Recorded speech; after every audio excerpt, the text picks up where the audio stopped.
ल आज चाहिँ एकदम राम्रो दिन भयो, तर हिजो अस्तिको जति चाहिँ छैन।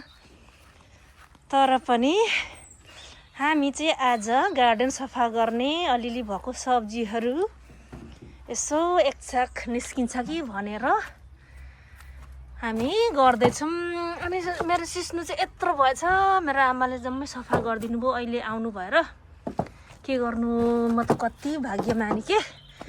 आमा चाहिँ यहाँ आउनुहुन्छ। एकछिन है इ यहाँ लाउनु त। ल हाम्रो यो सालको साग है, यतिको भयो है, यत्रो त भएछ। यस्तो छ। तपाईँको अनुहार निकाल्दिनँ, म सागको अनुहार मात्रै निकाल्छु।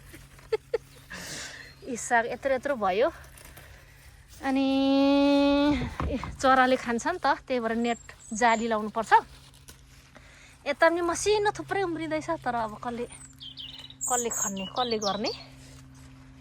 कहाँ छ हौ चरा? Hello good morning. तपाईँको अनुहार निकाल्दिनँ है त। मलाई रुगा लागेर शेष छ हो, खत्तम छ।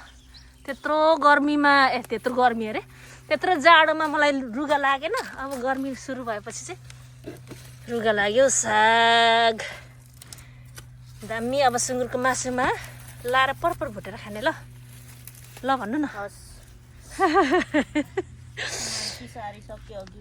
थ्याट अहिले सर्दैन मर्की। यो पनि उखाल्दा हुन्छ होला है। हेर्नु त। अनि तपाईँले सागै छैन भन्नु हुँदैछ त। अनि एक आरीभन्दा बेसी निस्किसक्यो त।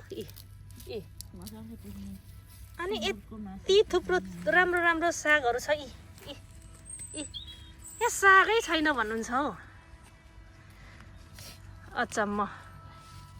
एक आरी निस्क्यो, एक आरी। अब यसले त हामी त सुँगुरको के अरे सुँगुरको मासुमा पकाएर सर्याम खाम ल। सर्याम आलुबारी दर्याम